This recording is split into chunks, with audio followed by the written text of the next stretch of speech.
નમો અરિહંતાણમ નમો સિદ્ધાણમ નમો આયર્યાણમ નમો વચ્છાયાણમ નમો લોહી સભ સાહુણમ એસો પંચ નમોકારો સભ પાવ પણાસણો મંગલાણમ ચ સભ્યેસિમ પડમમ હવૈ મંગલમ પડમમ હવૈ મંગલમ. ઓમ શાંતિ શાંતિ શાંતિ. શ્રમણ ભગવાન મહાવીર સ્વામીના ચરણ કમળમાં તથા સદગુરુદેવના ચરણ કમળમાં ઉપકારી સર્વ સંત સતીજીના ચરણ કમળમાં ભાવપૂર્વક અવિરામ આપણા સૌના અવિરામ કોટી કોટી વંદન.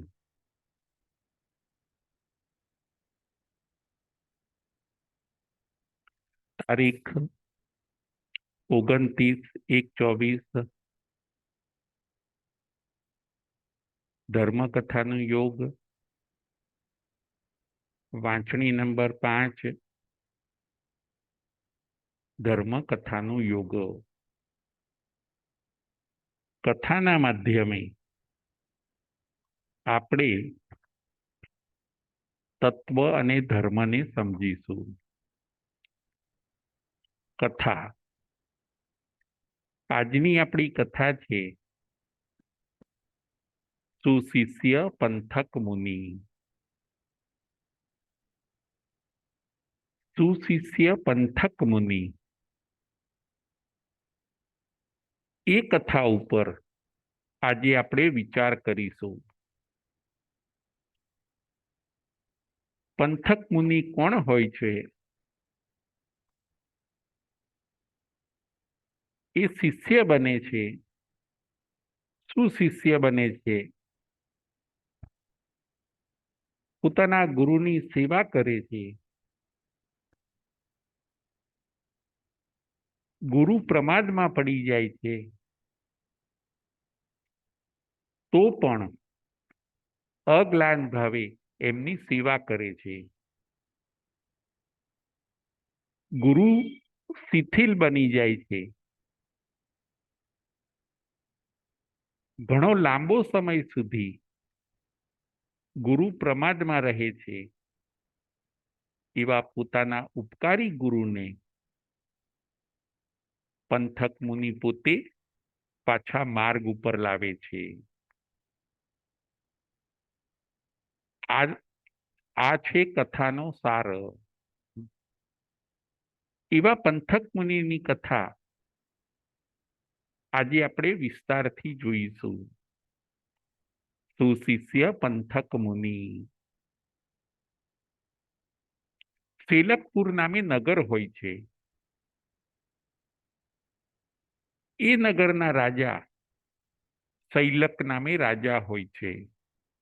સેલકપુર અને શૈલક રાજા.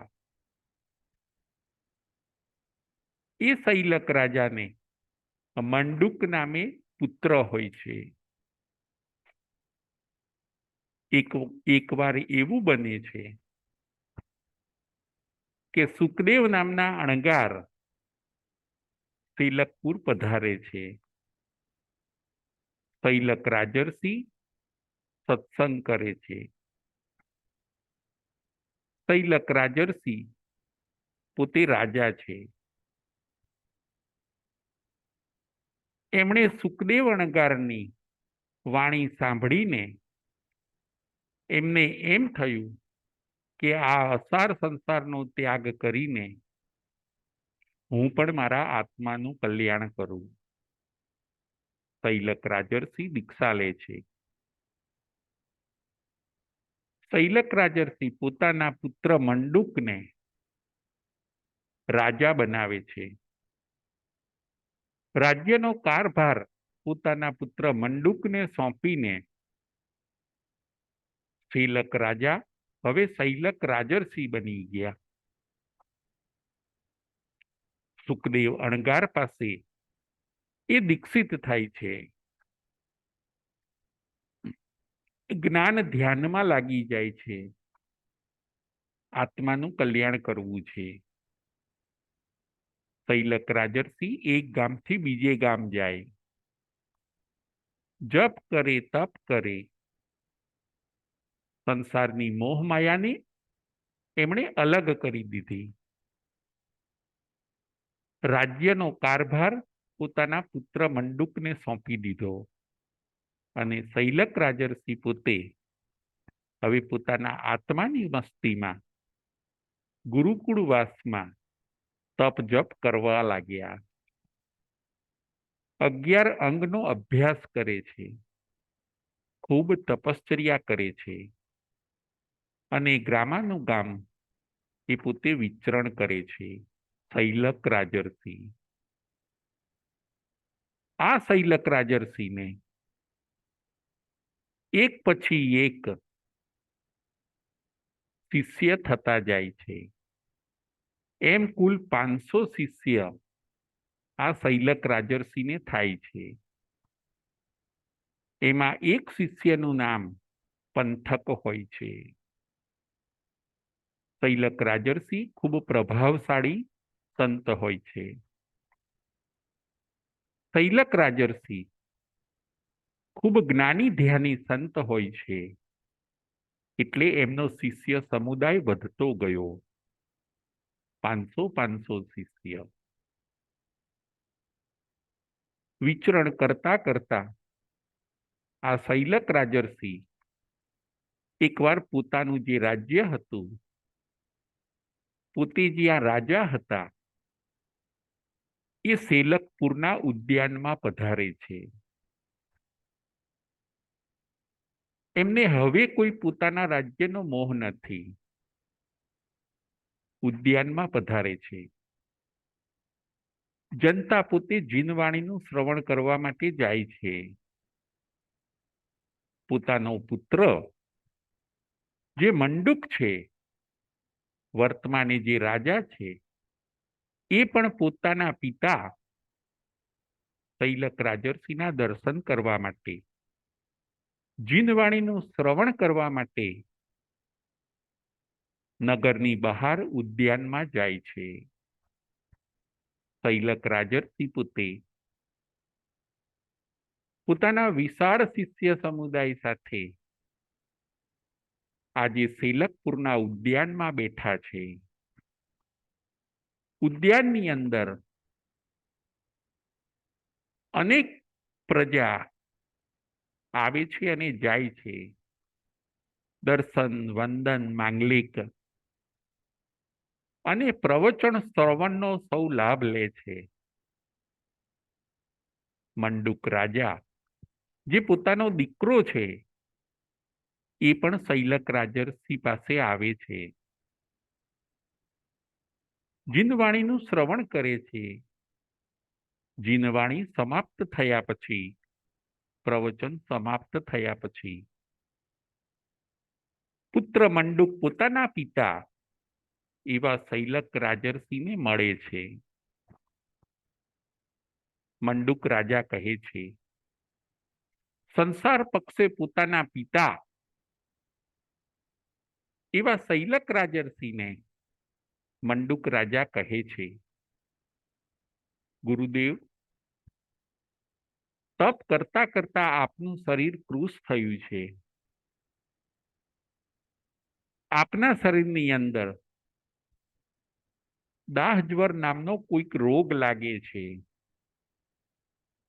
આપ મારા રાજમહેલમાં પધારો,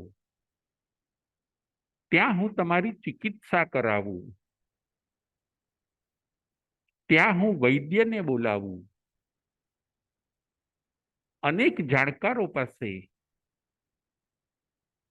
હું તમારા દેહનું જે દર્દ છે એનો ઈલાજ કરાવું.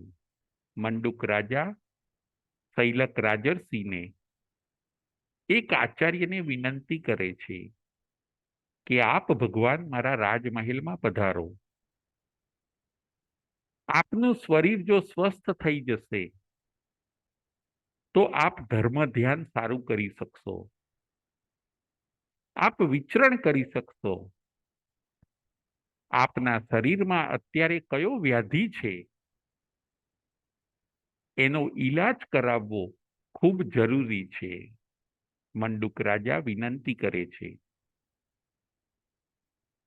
શૈલક રાજર્ષિ જે આચાર્ય છે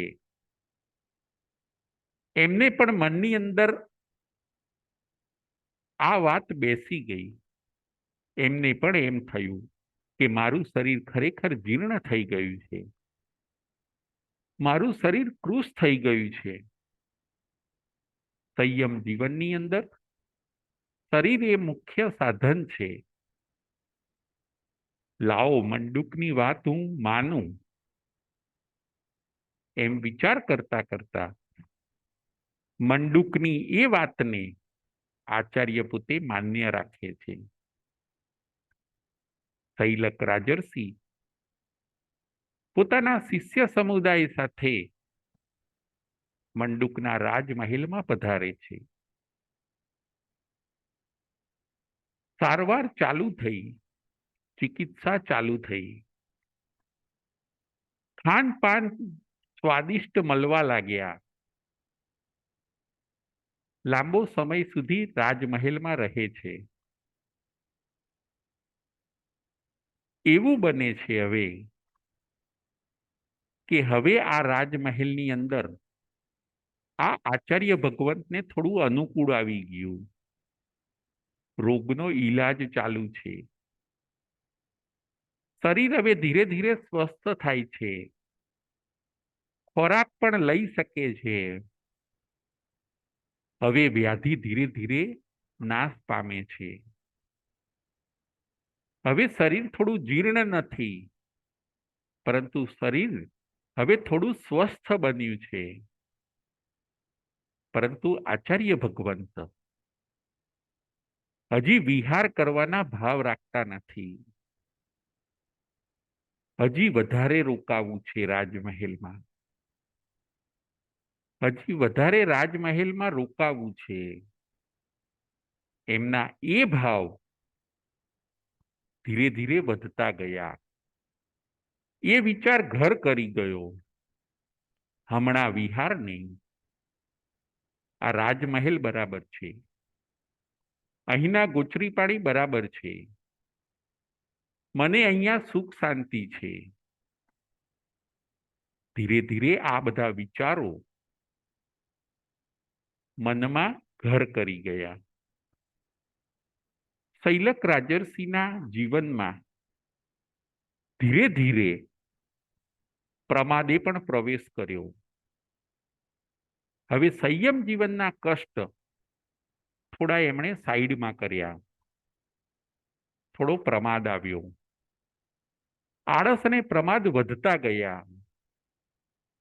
એવું બન્યું, આગળ જતા થોડુંક એવું બન્યું કે બકરું કાઢતા ઊંટ પેસી ગયું. શરીરમાંથી વ્યાધિ તો ગયો, પરંતુ હવે પ્રમાદ ઘૂસી ગયો. આચાર્ય ભગવંત શિથિલ બને છે. 500 શિષ્યના નાયક એ હવે થોડાક શિથિલ બને છે.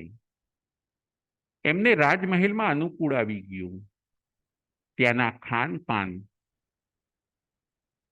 ત્યાંની રહન સહન એ બધામાં ધીરે ધીરે આસક્ત થતા જાય છે. બલિષ્ઠ ખોરાકથી હવે આખો દિવસ ઊંઘ, પ્રમાદ એમાં જ પોતે આગળ વધતા ગયા. સંયમ જીવનની જે અગત્યના અનુષ્ઠાનો છે, સ્વાધ્યાય, જાપ, એ બધું પણ ધીરે ધીરે છૂટતું ગયું. સ્વાધ્યાય છૂટતો ગયો, જાપ છૂટતા ગયા, વાંચન, વાંચણી અને વ્યાખ્યાન છૂટતા ગયા. બસ શરીર પ્રત્યે ધ્યાન અને આરામ પ્રત્યે ધ્યાન. આચાર્ય ભગવંત શિથિલ થયા. માત્ર શરીરનું ધ્યાન અને દરેક પહોરે આરામ. આરામ સિવાય હવે કંઈ નહીં. 500 શિષ્ય વિચારે છે કે હવે કરવું શું? 500 શિષ્ય વિચારે છે કે આચાર્ય ભગવંત હવે શિથિલ થઈ ગયા છે, લાંબો સમય આમાં નીકળી ગયો, હવે એમનામાં કોઈ પરિવર્તન આવે એમ લાગતું નથી. શૈલક રાજર્ષિ પોતે પ્રમાદમાં આવી ગયા છે. એક પછી એક શિષ્ય હવે વિહાર કરે છે કે હવે આપણે આપણા સંયમ જીવનનું રક્ષણ કરીએ. 500 શિષ્યમાંથી 499 શિષ્ય વિહાર કરે છે. શિલકપુરમાંથી 499 શિષ્યએ વિહાર કરી દીધો કે ગુરુમાં હવે પરિવર્તન આવશે નહીં. ગુરુ હવે આમ જ રહેશે. ગુરુના ઉપકારને પણ ધીરે ધીરે એ લોકો ભૂલવા લાગ્યા. એક સુશિષ્ય પંથક હોય છે, એ જ ગુરુની પાસે રહે છે. આજની આપણી કથાનું નામ છે સુશિષ્ય પંથક મુનિ. સુશિષ્ય પંથક મુનિ. જો 499 શિષ્યએ વિહાર કરી દીધો, એકમાત્ર પંથક મુનિ એ જ શૈલક રાજર્ષિ પાસે રાજમહેલમાં રહે છે. ગુરુ મારા ઉપકારી છે. ગુરુનો અત્યારનો સમય સારો નથી, મારે એમને છોડીને ન જવાય. સુશિષ્ય પંથક મુનિ. સુશિષ્ય પંથક મુનિ એવું વિચારે છે કે ગુરુની સેવા કરવી, એમને સાચવવા એ મારી ફરજ છે.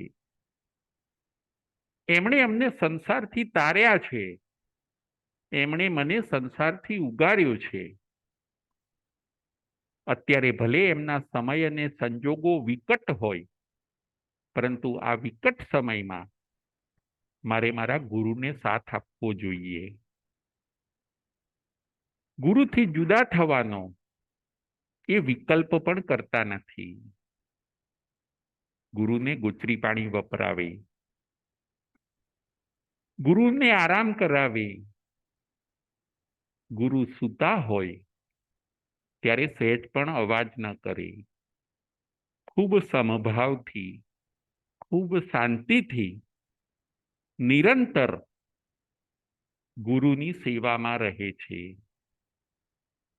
પંથક મુનિ દિવસ રાત જોયા વગર પોતાના ઉપકારી ગુરુ શૈલક રાજર્ષિની સેવામાં સદા માટે રત છે.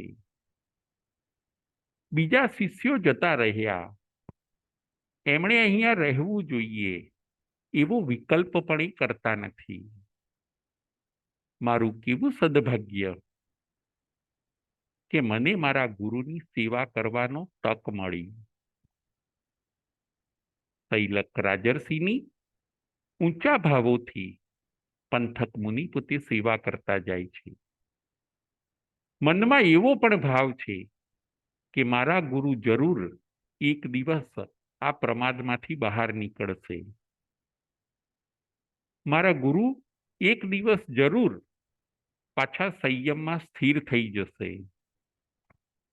અત્યારે થોડોક સમય વિકટ છે, એમ વિચારીને પંથક મુનિ પોતે સેવામાં રત રહે છે.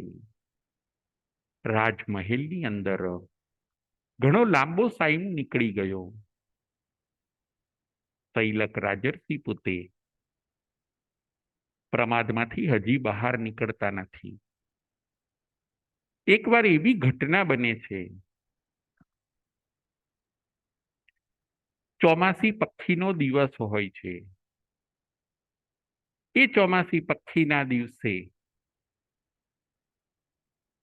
આ પંથક મુનિ એ પોતે પ્રતિક્રમણ કરે છે. શૈલક રાજર્ષિ પોતે પ્રતિક્રમણ પણ કરતા નથી. એટલા બધા ગળાડૂબ આરામ અને પ્રમાદની અંદર પરોવાઈ ગયા છે. શૈલક રાજર્ષિ પોતે આરામ જ કર્યા કરે. આસુ શિષ્ય પોતે ચોમાસી પાખીનું પ્રતિક્રમણ કરીને પોતાના ગુરુને ખમાવવા માટે જાય છે. પંથક મુનિ ચરણ સ્પર્શ લે છે. પંથક મુનિ પોતે પોતાના ગુરુ શૈલક રાજર્ષિની ચરણ સ્પર્શ લે છે. પોતાનું માથું, પોતાનું ઉત્તમ અંગ એ ગુરુના ચરણે એને ચરણ સ્પર્શ કરાવે છે. ગુરુ નિદ્રામાં હોય છે. શૈલક રાજર્ષિની નિદ્રામાં ખલેલ પડી. શૈલક રાજર્ષિ જાગી ગયા. એમની ઊંઘમાં ખલેલ પડી. કોણ છે અત્યારે? કોણ મારા પગને અડ્યું?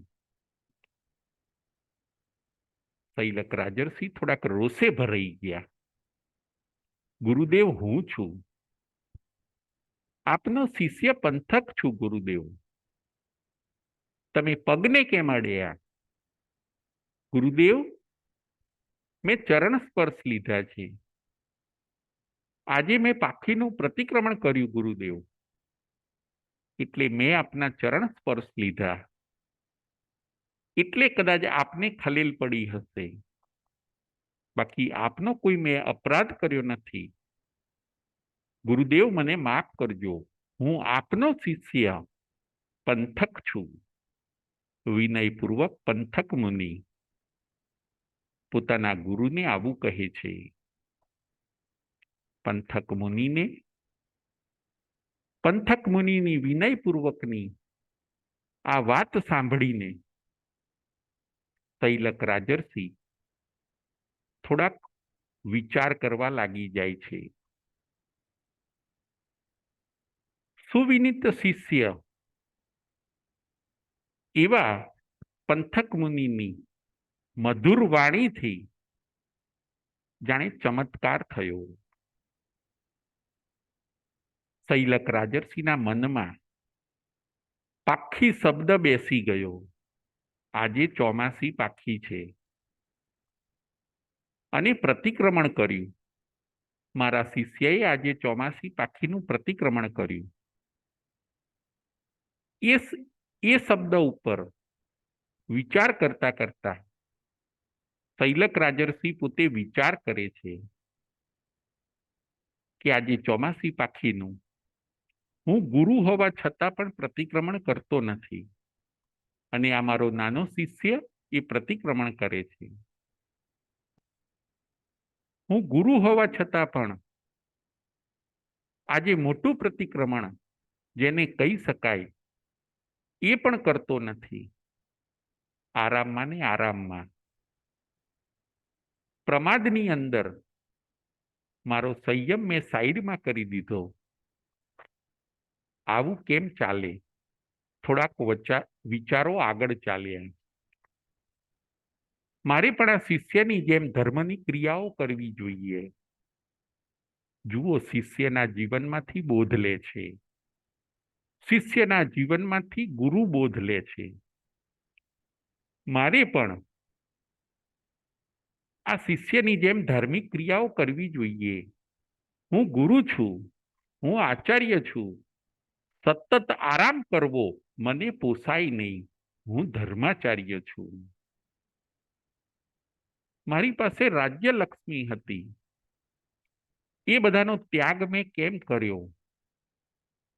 એ બધાનો ત્યાગ મારા આત્માના કલ્યાણ માટે મેં કર્યો હતો. તો પાછો હું પ્રમાદમાં કેમ રોકાઈ જાઉં? આવા બધા વિચારો શૈલક રાજર્ષિ પોતે કરે છે. હવે પ્રમાદ કરવો નથી. એમને એમ વિચાર આવ્યો, મારો ત્યાગ હતો આત્માના કલ્યાણ માટે, અને હું પાછો ધીરે ધીરે ભોગમાં આવી ગયો. ધીરે ધીરે રાજમહેલમાં અને અહીંના ખાનપાનમાં હું આસક્ત થઈ ગયો. કોઈક હળુકર્મી આત્મા, એ જ ભવે મોક્ષે જનાર આત્મા શૈલક રાજર્ષિ ધીરે ધીરે આ વિચારોએ પ્રમાદને અલવિદા કર્યો. પ્રમાદ નીકળી ગયો. પોતે બેઠા થાય છે, શિષ્યને ખમાવે છે કે હે પંથક, હું તને ખમાવું છું, હું તારા ઉપર રોષે ભરાયો, પરંતુ તારા વિનયે, તારી સેવાએ આજે મને જાગૃત કરી દીધો છે, મને મારા સંયમ જીવનમાં સ્થિર કરી દીધો છે. હે પંથક, તારા જીવનમાંથી આજે બોધ લઈને હું મારું સંયમ જીવન ફરીથી ચાલુ કરું છું. જુઓ, ગુરુ સ્થિર થયા. ગુરુએ પ્રમાદ છોડી દીધો. ઘણા લાંબા ટાઈમથી એ પ્રમાદમાં હોય છે. એમણે બધી ધર્મક્રિયાઓ પાછી ચાલુ કરી. સ્વાધ્યાય, જાપ, વાંચણી વગેરે એમણે ચાલુ કર્યું. પંથકને ખમાવે છે. તૈલક રાજર્ષિ સવાર પડે છે અને પોતાની વસ્તુઓ જે રાજમહેલમાંથી લીધી હોય, પાટ, પાટલા વગેરે, એ બધી રાજમહેલની વસ્તુઓ પાછી રાજમહેલમાં આપી દે છે અને હવે ત્યાંથી વિહાર કરવાનો ભાવ કરે છે કે હવે મારે રોકાવું નથી. વિહાર, સંતો તો ચલતા ભલા. અમારે ગામે ગામ વિચરણ કરવાનું હોય. એક જગ્યાએ જો અમે રહીએ તો ત્યાં અમારી આસક્તિ લાગી જાય, અમારું સંયમ જીવન ટકે નહીં. તૈલક રાજર્ષિ બીજા જ દિવસે પાટ, પાટલા વગેરે રાજમહેલમાં પાછું સોંપીને પોતાના શિષ્ય પંથક મુનિ સાથે વિહાર કરે છે. સુશિષ્ય પંથક મુનિ. આજની આપણી કથા છે સુશિષ્ય પંથક મુનિ. જુઓ, પંથક મુનિ એમણે પોતાના ગુરુને સ્થિર કર્યા, પોતાના ગુરુને જગાડ્યા, પોતાના ગુરુને પાછા પંથ ઉપર લાવ્યા. એનું નામ પંથક મુનિ. ધીરે ધીરે બીજા શિષ્યો પણ હવે તૈલક રાજર્ષિ પાસે આવવા લાગ્યા. તૈલક રાજર્ષિએ પૂર્વવત વિચરણ ચાલુ કર્યું. ગ્રામાનુગ્રામ વિચરણ ચાલુ કર્યું. હવે એમણે પ્રમાદ છોડી દીધો અને એ યશ મળે છે સુશિષ્ય પંથક મુનિને. કથાનો સાર છે, જે બનો તે સાચા બનો. જો તમે શિષ્ય બનો તો પણ સાચા શિષ્ય બનો. જો તમે પુત્ર હોવ તો પણ સુપુત્ર બનો. જે બનો તે સાચા બનો. વફાદારીનો ગુણ હોવો જોઈએ. આજની કથાના બે સાર છે. એક તો જે બનો તે સાચા બનો અને બીજો વફાદારીનો આપણો ગુણ હોવો જોઈએ. બધા શિષ્ય વિહાર કરી જાય છે, પરંતુ એક પંથક મુનિ એ જ પોતે ગુરુની પાસે લાંબો ટાઈમ રહે છે. ઉપકારી ગુરુની સેવા કરે છે અને શિથિલાચારી બની ગયેલા, પડવાઈ થઈ ગયેલા એવા પાછા ગુરુને પુનઃ સંયમ જીવનની અંદર સ્થાપિત કરે છે. સુશિષ્ય પંથક મુનિ. ગુરુનું આપણા ત્યાં બહુ મહત્વ છે. ગુરુનું આપણા ત્યાં બહુ મહત્વ છે. ગુરુને ભોમિયાની ઉપમા આપી છે. ભોમિયા એટલે જેમ જંગલની અંદર કોઈ ભૂલું પડ્યું હોય તો એ પોતે બહાર ના નીકળી શકે, કારણ કે જંગલની અંદર રસ્તા હોતા નથી. જંગલની અંદર એવી કોઈ કેડી નથી હોતી કે આપણે બહાર નીકળી શકીએ. એ વખતે જો કોઈ ભોમિયો મળે, કોઈ વટે માર્ગું મળે, અને એ આપણને રસ્તો બતાવે જંગલમાંથી, તો જ આપણે બહાર નીકળી શકીએ. ગુરુને ભૂમિયાની ઉપમા આપવામાં આવી છે.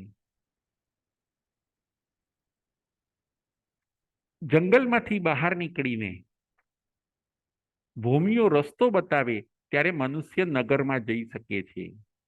એવી જ રીતે મોક્ષપુરી નગરમાં જો કોઈને જવું હોય તો એમાં ગુરુદેવ એ પોતે ભૂમિયા છે.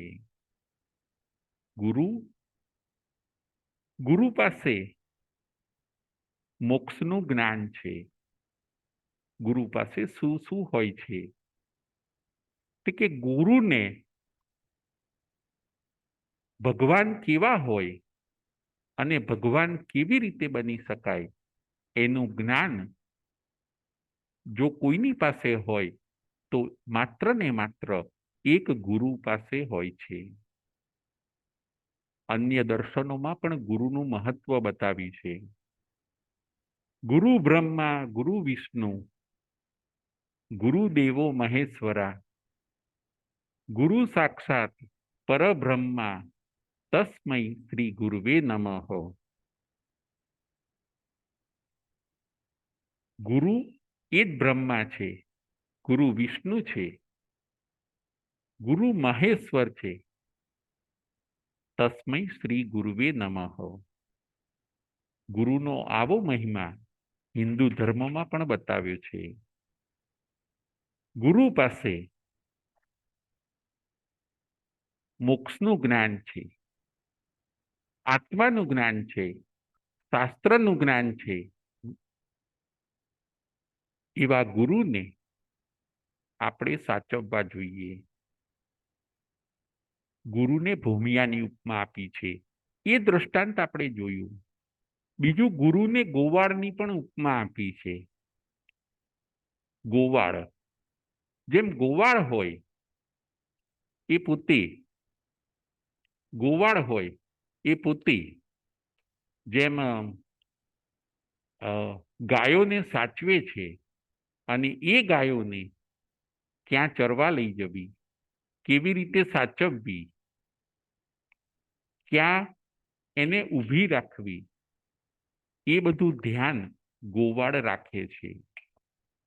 ગાયોને છૂટી પડવા દેતા નથી, ગાયોને જ્યાં ત્યાં જવા દેતા નથી, પરંતુ ગાયને સુરક્ષિત રાખે છે. બધી ગાયોને સુરક્ષિત રાખે છે. એમ ગુરુનું પણ કામ એવું છે કે ગુરુ પોતે બધા શિષ્યોને સુરક્ષિત રાખે છે. ગુરુ મોક્ષ માર્ગના ભૂમિયા છે. ગુરુ એ ગોવાળ છે. દેવ, ગુરુ અને ધર્મ, ત્રણ તત્વ સાર. જુઓ, ગુરુને વચ્ચે સ્થાન આપ્યું. દેવ, ગુરુ અને ધર્મ. ગુરુને વચ્ચે સ્થાન કેમ આપ્યું? એ પ્રશ્નનો જવાબ એ છે કે આપણને દેવની ઓળખાણ કરાવનાર પણ ગુરુ છે અને ધર્મની ઓળખાણ કરાવનાર પણ ગુરુ છે. ગુરુ આપણને દેવની ઓળખાણ કરાવે છે, એટલે કે દેવ એટલે ભગવાન. ભગવાન કોણ છે એ આપણને શીખવાડે છે ગુરુ. ભગવાન કેવા હોય, ભગવાન કોણ છે અને ભગવાન કેવી રીતે બની શકાય એ આપણને બતાવે છે ગુરુ. દેવ, ગુરુ અને ધર્મ. ધર્મ કોને કહેવાય? ધર્મ કયો છે એનું પણ આપણને જ્ઞાન આપે છે ગુરુ. દેવ અરિહંત ભગવાન છે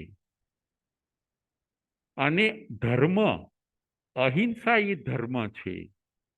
આવું આપણને સ્પષ્ટ એ ગુરુ બતાવે છે. ગુરુ એ દીવો છે, ગુરુ એ દેવતા છે. ગુરુ બિન ઘોર અંધકાર. જો ગુરુ આપણને ન મળે તો આપણે ઘોર અંધકારની અંદર ફરવું પડે. જ્ઞાનનો પ્રકાશ આપણને ગુરુ આપે છે. ગુરુનો ઉપકાર બદલો વાળી શકાતો નથી. જેમ પંથક મુનિએ પોતાના ગુરુને સાચવ્યા, ગુરુને સ્થિર કર્યા, એમ દરેક જણની ફરજ બને છે કે આપણે પણ ગુરુને સાચવીએ. દેવ, ગુરુ અને ધર્મ. આપણા ગુરુ કોણ? ઘણાને એવો પ્રશ્ન થાય કે આપણા ગુરુ કોણ? તો આચાર્ય, ઉપાધ્યાય, સાધુ સાધ્વીજી, ભગવંત, એ બધા આપણા ગુરુ છે. એ ગુરુની પાસે આપણે જ્ઞાન લેવું જોઈએ. એ ગુરુ પાસે આપણે જીવનને સમજવું જોઈએ. અને એ ગુરુ સુરક્ષિત છે કે નહીં એ આપણે વિચારવું જોઈએ. આજે આપણે આજની સમસ્યા કહું, આજની સમસ્યા એ છે કે આજે ભૌતિકતા વધતી જાય છે. મોબાઈલ અને ઇન્ટરનેટનો યુગ છે. સંયમ જીવન સાચવવું સંતો માટે આજે અઘરું બની ગયું છે. આજે સંતોનું સંયમ જીવન સુરક્ષિત નથી. એમનું સુરક્ષિત જીવન રાખવા માટે દરેક શિષ્યએ પ્રયત્ન કરવો જોઈએ. શ્રાવકોની એ ફરજ બને છે કે સંતો સચવાય. સંતોના બંને આરોગ્ય સચવાવા જોઈએ. સંતોના બંને આરોગ્ય સચવાવા જોઈએ. આપણા ગુરુ હોય એમના બંને આરોગ્ય સચવાવા જોઈએ. આપણા ઉપકારી, ત્યાગી, નિગ્રંથ ગુરુ ભગવંતોના બંને આરોગ્ય સચવાવા જોઈએ. કયા બંને આરોગ્ય? આપણને પ્રશ્ન એ થશે તો કે દ્રવ્ય આરોગ્ય અને ભાવ આરોગ્ય.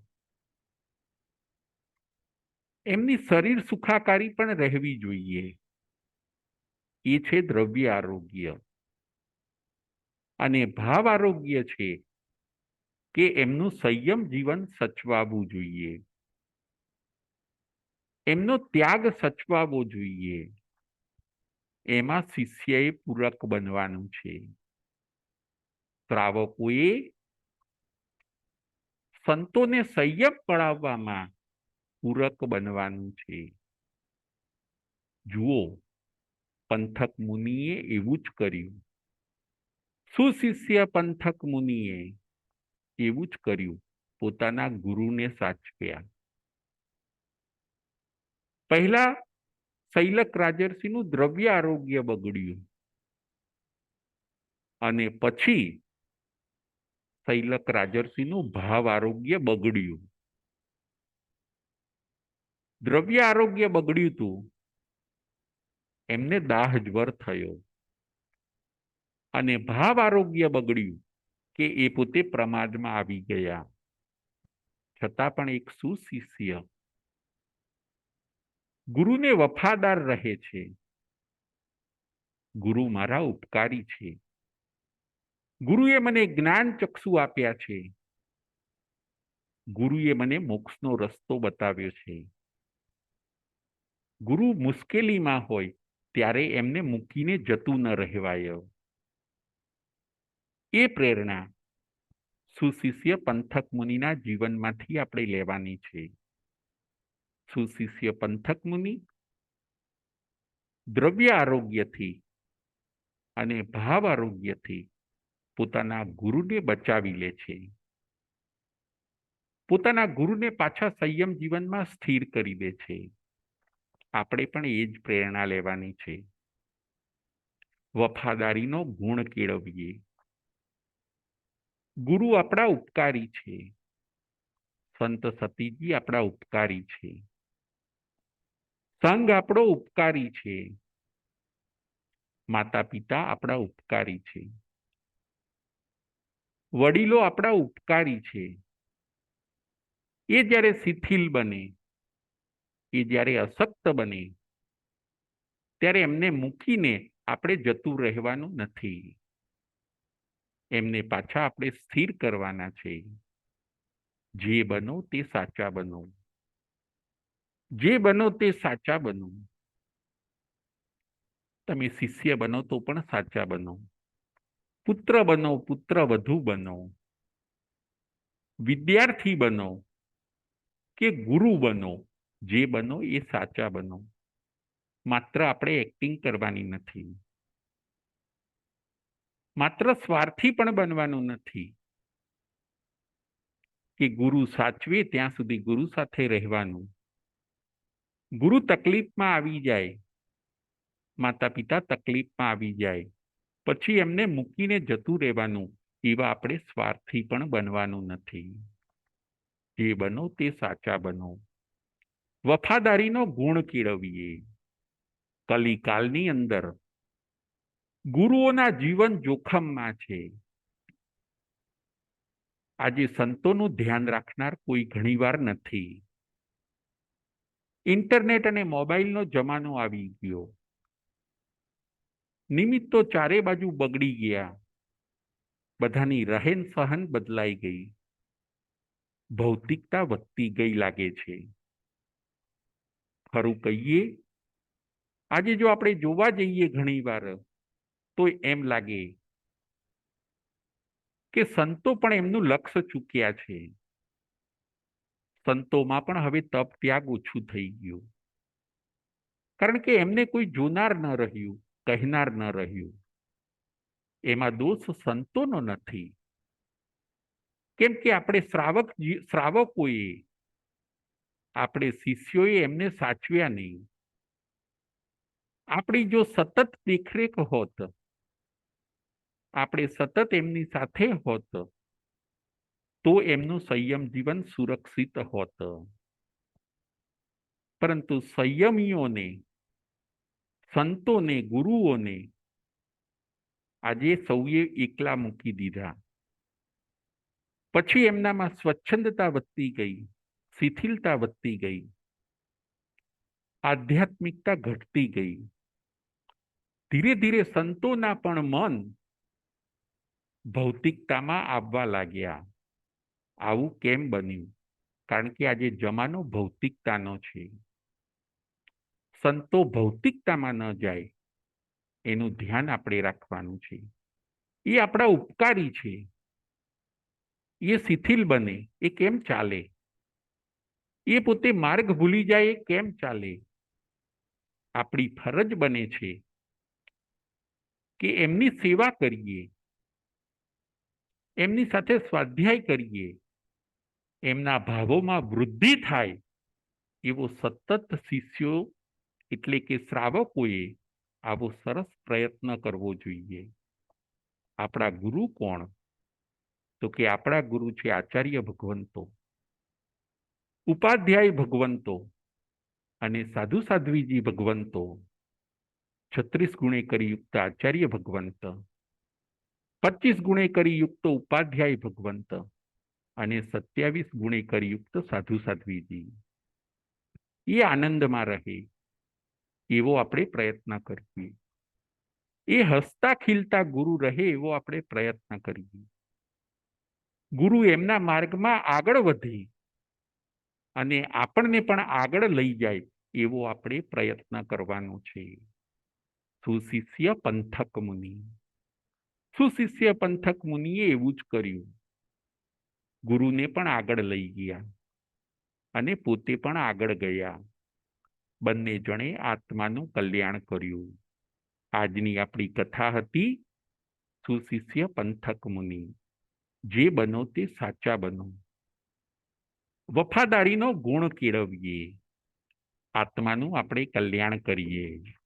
સુશિષ્ય પંથક મુનિની જેમ સૌ પોતે પોતાના ઉપકારીને સાથે રાખે, જોડે રાખે અને એ પોતે પણ પોતાના આત્માનું કલ્યાણ કરી શકે, માર્ગથી પતિત ન થાય, પરંતુ માર્ગમાં ચાલીને પોતાના ધ્યેયને પ્રાપ્ત કરે, આત્માનું કલ્યાણ કરે. જેમ પંથક મુનિએ ગુરુની સેવા કરી, પંથક મુનિએ શૈલક રાજર્ષિની સેવા કરી, એમને સ્થિર કર્યા, એમ સર્વ ઉપકારીઓને આપણે સ્થિર કરીએ, એવું સૌભાગ્ય આપણને પણ પ્રાપ્ત થાય અને આપણે પણ આત્મમાર્ગે આગળ વધીએ. એ જ આજની વાંચણીનો સાર હતો.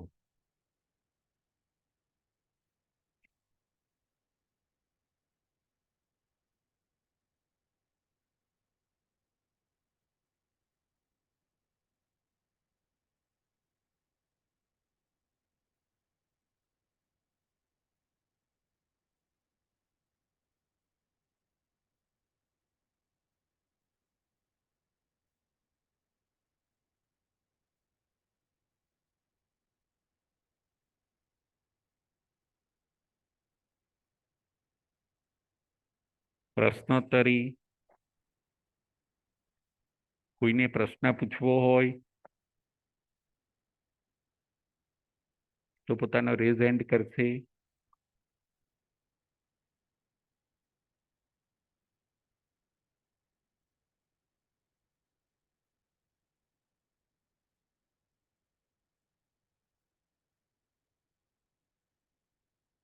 ચાલો, પ્રશ્ન નંબર 1,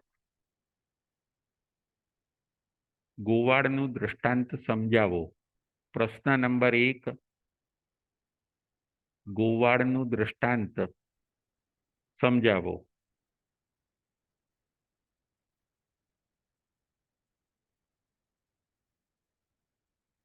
ગોવાળનું દૃષ્ટાંત સમજાવો. અલ્પાબેન મહેતા, અલ્પાબેન મહેતા,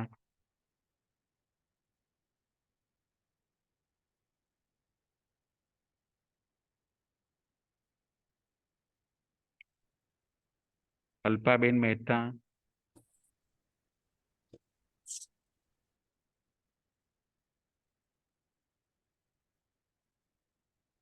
ત્યાંથી અનમ્યુટ કરશે તો અહીંયા ખ્યાલ આવશે. દીનાબેન શેઠ. જી, જય જિનેન્દ્ર. જય જિનેન્દ્ર. ગુરુએ ગોવાળની ઉપમા આપી છે.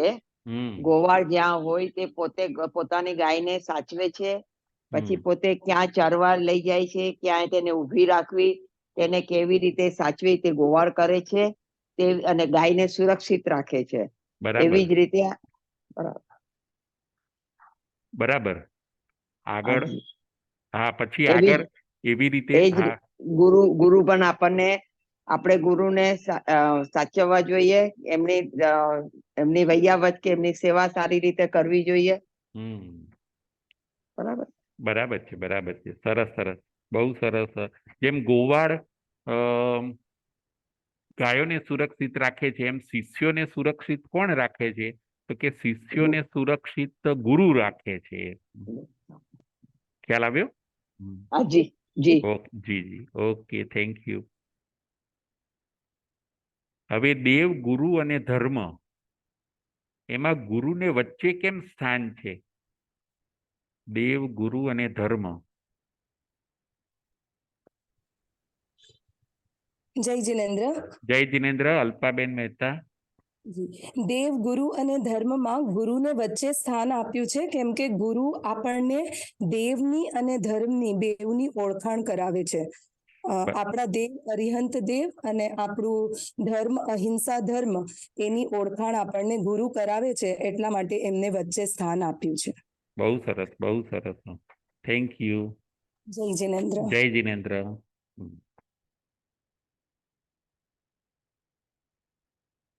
શૈલક રાજર્ષિના પુત્રનું નામ શું હોય છે? શૈલક રાજર્ષિ જે દીક્ષિત થયા, એમના પુત્ર નું નામ શું હોય છે?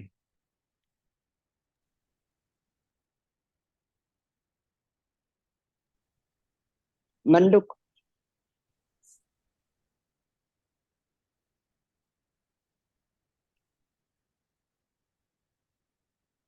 દીનાબેન શેઠ. મંડુક હોય છે. મંડુક રાજા. બરાબર છે, બરાબર છે. Okay, thank you. Thank you. આજની કથાનો સાર શું છે? આજની કથાનો સાર શું છે? આજની કથાનો સાર શું છે? સંગીતાબેન મહેતા. સંગીતાબેન મહેતા. સંગીતાબેન મહેતા. આજની કથાનો સાર શું છે? અલ્પાબેન મહેતા. જય જિનેન્દ્ર. જય આજની જિનેન્દ્ર. આજની કથાનો સાર છે કે આપણે જે બનીએ તે સાચા બનવું જોઈએ. શિષ્ય બનીએ તો પણ સાચા બનવું જોઈએ.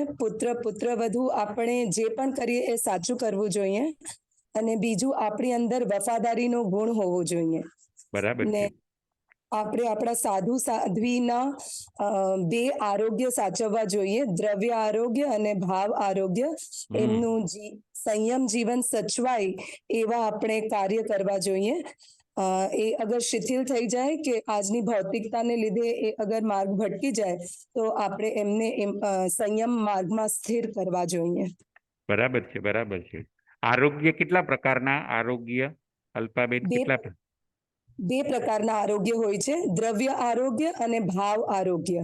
બરાબર છે. દ્રવ્ય એટલે શરીરની સુખાકારી અને ભાવ આરોગ્ય એટલે સંયમ જીવનને સાચવવાનું. બહુ સરસ, બહુ સરસ. Thank you. જય થેન્ક યુ. જિનેન્દ્ર. જય જિનેન્દ્ર. આપણા ગુરુ કોણ કોણ છે?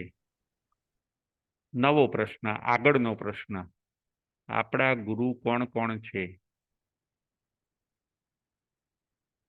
આપણા ગુરુ કોણ કોણ છે? દરેક જણ વિચારો. બહુ સહેલો પ્રશ્ન છે. સંગીતાબેન મહેતા. દરેક જણ વિચારો. બહુ સહેલો પ્રશ્ન છે. નવા નવા શ્રોતાઓએ પણ જવાબ આપવા ખાસ વિનંતી. જય જિનેન્દ્ર રાજુભાઈ. જય જિનેન્દ્ર. આપણા ગુરુ આચાર્ય ઉપાધ્યાય સાધુ સંતો આપણા ગુરુ છે. બરાબર છે, બરાબર છે. બહુ સરસ. આપણા ગુરુ કોણ છે સંગીતાબેન? આચાર્ય ભગવાન, ઉપાધ્યાય અને સાધુ સંતો. સાધુ સંતો. બરાબર છે, બરાબર છે. હવે આગળનો પ્રશ્ન.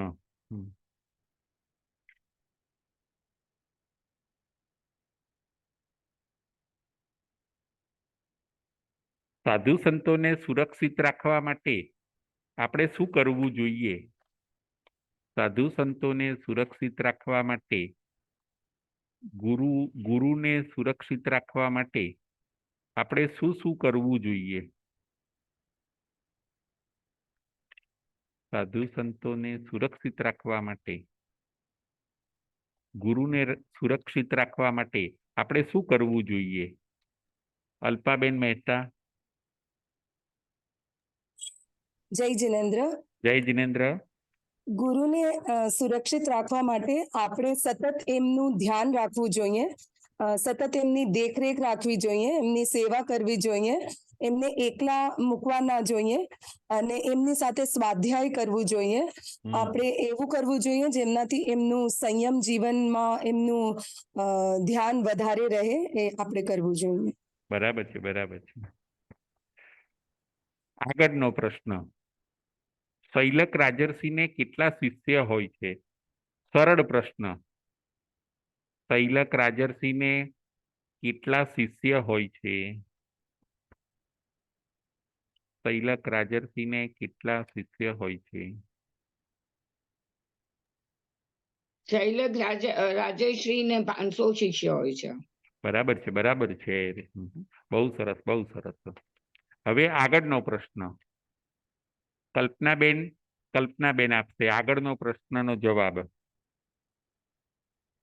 ગુરુ માટે હિન્દુ ધર્મમાં એક શ્લોક આવે છે, ગુરુનો મહિમા બતાવતો.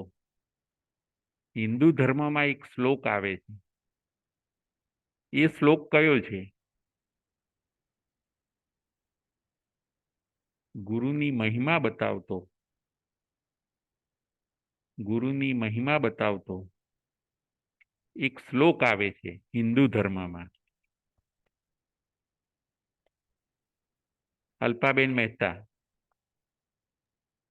ગુરુર્બ્રહ્મા ગુરુર્વિષ્ણુ ગુરુર્દેવો મહેશ્વરા ગુરુર સાક્ષાત પરમ બ્રહ્મા તસ્મૈ શ્રી ગુરુવે નમઃ. બહુ જય સરસ, જિનેન્દ્ર.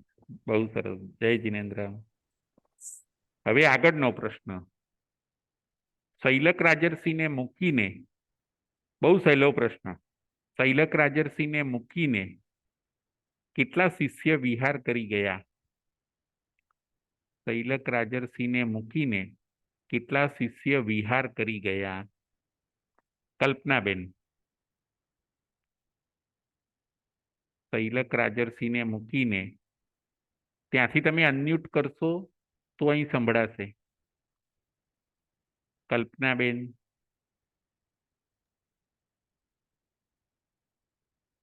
કલ્પનાબેન.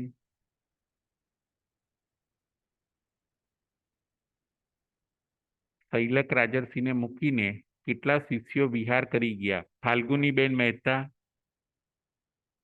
ફાલ્ગુનીબેન મહેતા.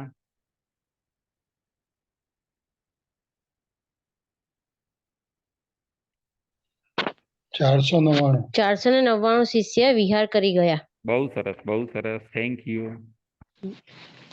બહુ સરસ. હવે આચાર્ય ભગવંતના ગુણ કેટલા? છેલ્લો પ્રશ્ન.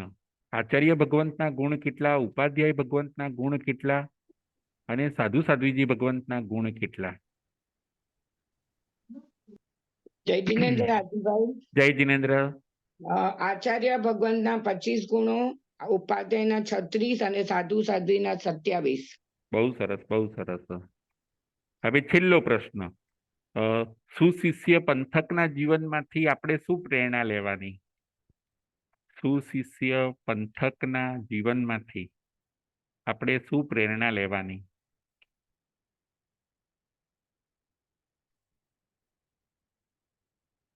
ફાલ્ગુનીબેન મહેતા. સુશિષ્ય પંથકના જીવનમાંથી આપણે શું પ્રેરણા લેવાની? જય જિનેન્દ્ર. જય જિનેન્દ્ર. આ ગુરુએ આપણને જે સાચો રસ્તો બતાવ્યો છે તો ગુરુને આપણે ગુરુને સાચવવા જોઈએ, અને ગુરુ જો એમનો રાહ ભૂલી જાય, રસ્તો ભૂલી જાય, તો એમને આપણે સાચા રસ્તા ઉપર લાવવા એ આપણે ધ્યાન રાખવું જોઈએ. બહુ બહુ સરસ, બહુ સરસ. કદાચ ગુરુ મુશ્કેલીમાં હોય અથવા ગુરુ માર્ગ ભૂલી જાય તો પાછા આપણે ગુરુને ક્યાં લાવવા જોઈએ? માર્ગ તેમને ઉપર. સંયમમાં પાછા સ્થિર કરવા જોઈએ. સ્થિર કરવા જોઈએ. સંયમના ભાવમાં સ્થિર કરવા જોઈએ. બહુ સરસ, બહુ સરસ. ગુરુને આપણે સાચવવા જોઈએ. આપણને જ્ઞાન કોણ આપે છે? ગુરુ. અને ભગવાન બનવાનો રસ્તો અથવા તો મોક્ષનો રસ્તો અને ભગવાન કેવા હોય એ બધું આપણને જ્ઞાન કોણ આપે છે? ગુરુ. ગુરુ આપે છે. એટલે આપણે ગુરુને શું કરવા જોઈએ? સાચવવા જોઈએ. બહુ સરસ, બહુ સરસ. Thank you. બધાને જય જિનેન્દ્ર, જય મહાવીર.